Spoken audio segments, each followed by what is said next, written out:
Well, hello, it's Wednesday, so and it really is this week, so it's time for Woolly Hat's Wednesday Wits. Well, all changed from last week, and now we're in lockdown 3 or 3.1 or 3.2.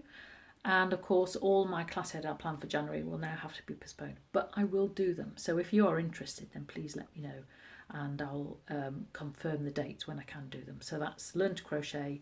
Next steps in crochet, which is building on your skills, sock school, and a 4-week course on glorious granny squares. We're doing lots of different types of granny squares. And of course, the Fair Isle workshop again has been postponed for the second time. So one day we'll get to do a Fair Isle workshop. Anyway, so enough of that. Let's get on to something more positive. So it's the new year, and what do you do at New Year? You make resolutions. I know that a lot of them get broken, but it's always useful to reflect on what you want to do rather than wander aimlessly through life. Although sometimes it can be quite nice to do that. So my New Year's resolutions are, I want to, as I do everywhere, I want to try something new, both in crochet and knitting. Haven't quite decided what yet, but I want to do a project where I'm using a different stitch or a different technique. It might be double knitting for knitting, which is where you use 2 strands of different coloured yarn so that it's reversible. But it is quite complicated, and I think I'd have to be in the right mood for that. And crochet, I'm not quite sure what I might do there. Might do some lacy work, I don't know. Depends whether I feel as though I've got the patience. But anyway. So another resolution is only buy yarn for projects I'm actually going to do. As you can imagine, I've got quite a lot of yarn. Not only stuff that I've bought, but also I've inherited from mother-in-law and my mother. And some of which is good and some of it which it isn't. So I want to use up that on projects that during the year, but also I've decided that I'm going to get rid of stuff that I'm never going to use. So there is some stuff like that. And so there's charity shops that will take it, and I can advertise it on local Facebook groups and things like that. So I don't see any point in keeping stuff that I'm not going to use. So those are my New Year's resolutions.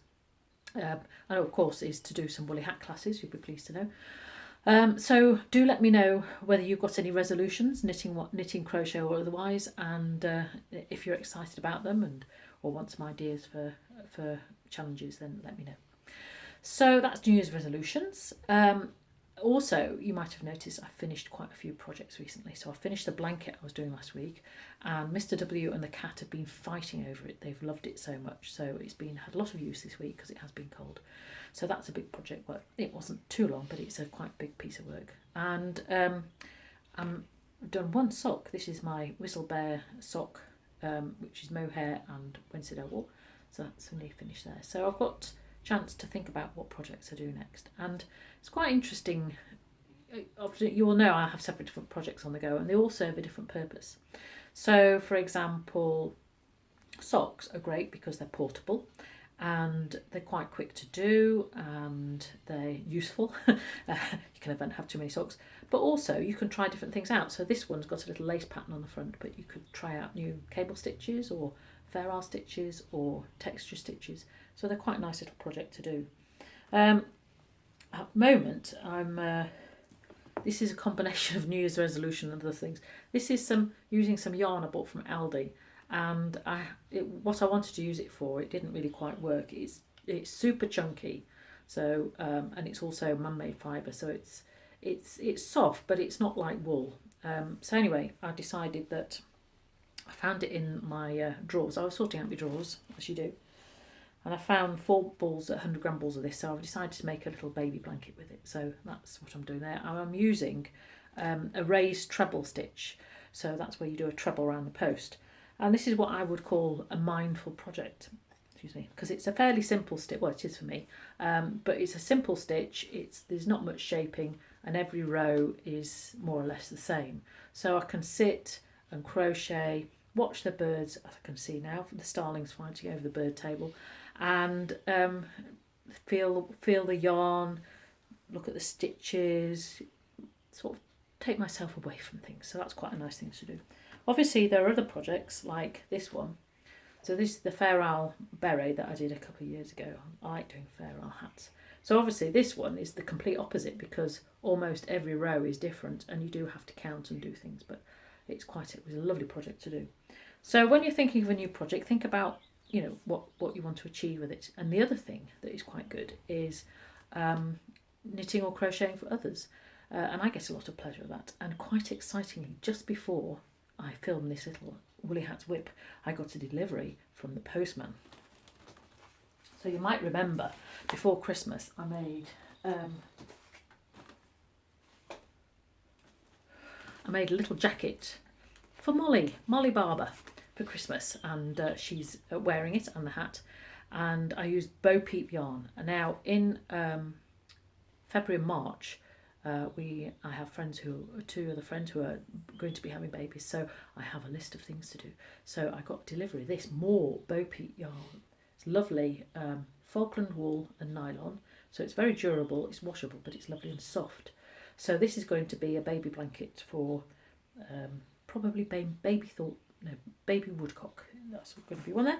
So this is going to be my exciting new project. So I'll show you how it goes. It's going to be a crochet blanket of granny squares, and each square is going to have different animals on it, seaside animals. So that's quite good. So yeah, so think about what you want to achieve with your project. Try and buy yarn. I would say buy the yarn that you can afford, because sometimes patterns have, especially Rowan, the cost of the yarn is particularly expensive. So get yourself on Yarnsub and see what you can afford. Don't go for the cheapest. If you can afford a bit more, then buy that and you'll get a better result, in my experience. So that's what I'm up to and looking forward to doing. This week's jumper, I think you've seen this one before. This is made from Dingle Aran tweed, Irish double tweed, Aran tweed, which I bought in the Dingle many years ago now while I was on holiday. I also bought some green, and with the green tweed I knitted Mr W a lovely Aran jumper, which he's had great use of over the last week because it's been so cold. And I created this. This is a Rowan pattern, but it's a very simple pattern, so it's a lot of mindful knitting, which is using a wide rib of knit and purl. And it's a lovely sort of sloppy Joe kind of jumper, good for a day like this and put on things. So this is this week's jumper. I hope you like it. Also, just to remember, if you don't want to miss an episode of Woolly Hats Wednesday Whip, you can subscribe on YouTube. So just follow the links and subscribe, and you'll get notification of when I put the next ones up. Because you wouldn't want to miss Woolly Hats Wednesday Whips, would you? No. Anyway, I think that's all for me this week. I hope you're okay. Please keep occupied. If you've got any questions or queries about knitting or crochet, please send them in and I might be able to help. I will be posting on Woolly Hats Clients Group, Facebook group, some hints and tips and things to keep you occupied. And obviously watch the Facebook group and the Instagram and everything else to see what I'm up to. I hope you have a good week and I will see you next week. Bye.